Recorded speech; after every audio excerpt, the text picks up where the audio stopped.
Mwasize mutya abalungi abeekuumira ku Ssenga Phase 256 kansuubire mwasize bulungi era kansuubire muli bulungi ono gye musinzira okubeera nga mundaba leero nzize ne busitayiro bw'okuzina emmana obupya mu kiyigo.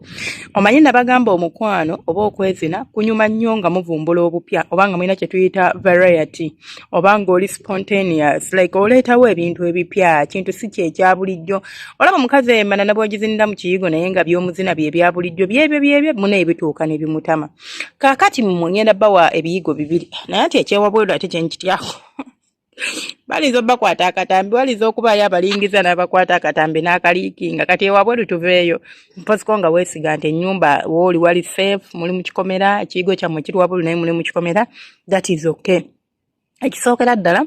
abaami n'abakyala okukuuma omukwano gwammwe nga teguggwamu ssanyu ekisenge kirina okubaamu essanyu. Buli ekisenge kyo ekibaamu ennaku n'omukwano gugenda kubaamu ennaku. Buli ekisenge kyo ekibaamu okubeera nga kiyuuga tekikusanyusa nga ggwe omuntu even outside the bedroom ogenda kuba toli musanyufu tebigenda kunyumira. Okitegeera munywanyi wange omulungi. So oba oyagala okukuuma amaka go nga galimu essanyu oyagala okukuuma obufumbo bwo nga bulimu essanyu ekisenge kye tuba tusooka okufokasingako. Olwo ebisigadde bigenda kwanguwa tugenda kuteesa kubanga tugenda kuba basanyufu. Tugenda kuwuliziganya tugenda kuwaŋŋana ekitiibwa kubanga tuli basanyufu. Kati waliwo obusitayiro bubiri bwe navumbudde bwakabiddiya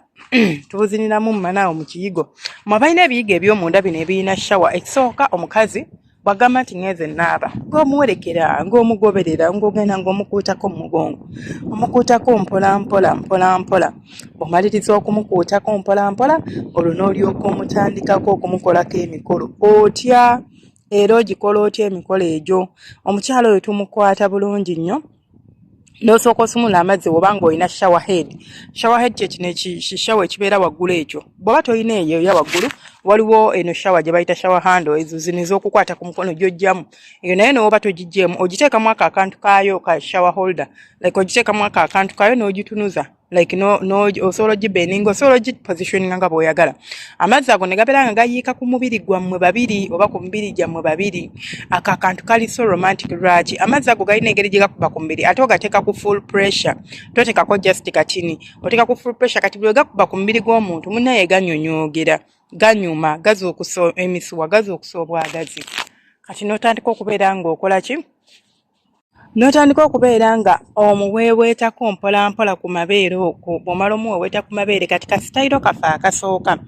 omukazi omukwata n'omujja mu kiyigo eyo omusooka ne mwenzi nemba mwagala oba temwagala n'ojja olaba omukyala awo ng'ayimiridde ku ndabirwamu osobola omuddaawo mpola wabula togenda muyimiriza ku ndabirwamu ako ka bulijjo banaye atako nako kali romantic naye tugenda kwogerako edda kati awo nga ku sinka awo woonaabira engalo awo omukyala agenda kuyimirira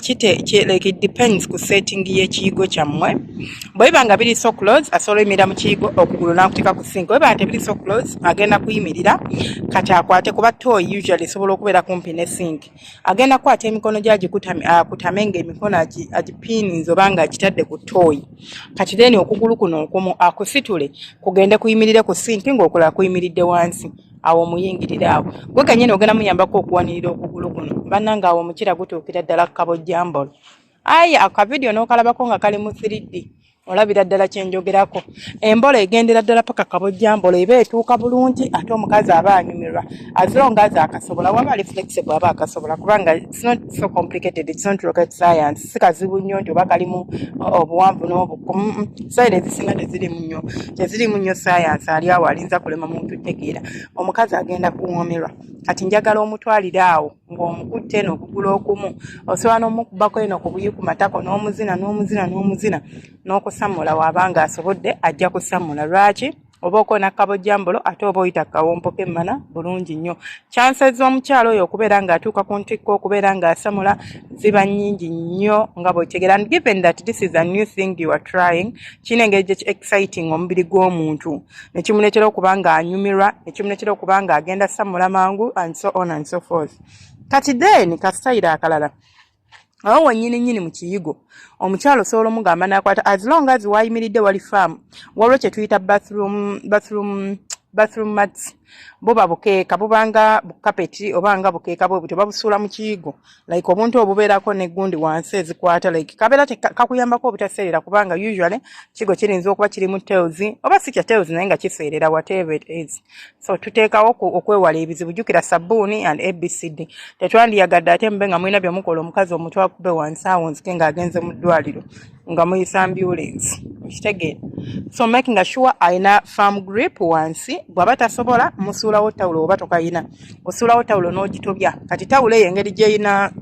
gundi eyo engeri gyeringa ekisimu ateringa lugoye nti eseerera egenda kuyambako neera olwo tawulo eziseerera si gye tukozesa egenda kuyambako okufaaminga grip wansi awo. Kati omukyala ayimirira bulungi nnyo bw'ayimirira bulungi nnyo gwe n'okwata okugulu kwe kuno okumu n'okusika n'okuteeka eno waggulu akasitayiro bakazinirako ne woba temuli mu kiyigo bati kubanga mu kiyigo kabeera kasufu okugulu kuno okusika n'okuwanika waggulu kati n'omuyimirira wakati mu magulu ge n'omuyingiza omukira kati okugulu kuno kwosise n'okuteeka wano nga mu kiwato kyo n'okuwanirira n'omukono gwo ogumu bwoti kati amazzi ganene agava waggulu nga gabayiikako gayina engeri gye gajje ne gayiika wano ku kifuba ky'omukyala ne gakkirira kati gwe waneno wansi n'otandika okubeera ng'okola ki ng'omuzina mpola mpola omukyala togusikayo gonna osikayo kati just onyola bunyozi kiwato oba ozina bbina onyeenya bbina onyeenya bbina yingira nga bw'ofuluma onyeenya bbina omubiri gweno yonna gubeera faamu kasitayiro ako kawooma kanyuma ate munaye kakomyawo romansi mwabali mu bufumbo nga bwaggwamu omukwano oli awo weebuuza nkoze ntya okuzza omukwano gwange mu bufumbo nkoze ntya okubeera nga obufumbo bwange buddamu okutereera mukabeerako mugire mukole ku busitayiro obwo obupya bw'obugenda okuzza ebintu binene engulu temwesiba ku bintu kintu kyekimu ya in ya out ekintu kyekimu kyemukola mutetenkanye obeere ng'okimanyi nti nsobola okutetenkanyayo nange akapya mukyala wange kagenda okwesunga agambe leero njagala kaliwa luli njagala kaliwa ebintu bwe bityo nensigala nga nze Senga Faith 256 temwerabira kusubscribinga kulikinga n'okukomentinga omukama abanjagalire abankuumire abampeera ebisinga obulungi temujjanga okwo mikwano gyange emirungi. Facebook page eri Manyaga Senga Faith 256 oba olina Facebook account osobola okuyitayo n'obeera ng'ofollowinga kijja kuba kinyamba nnyo. TikTok account Senga Faith 256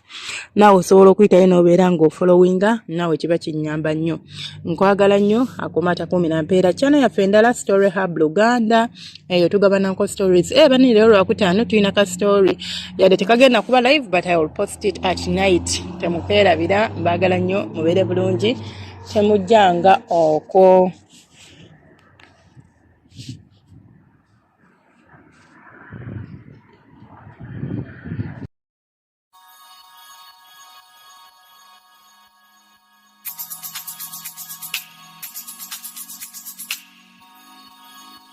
Yeah.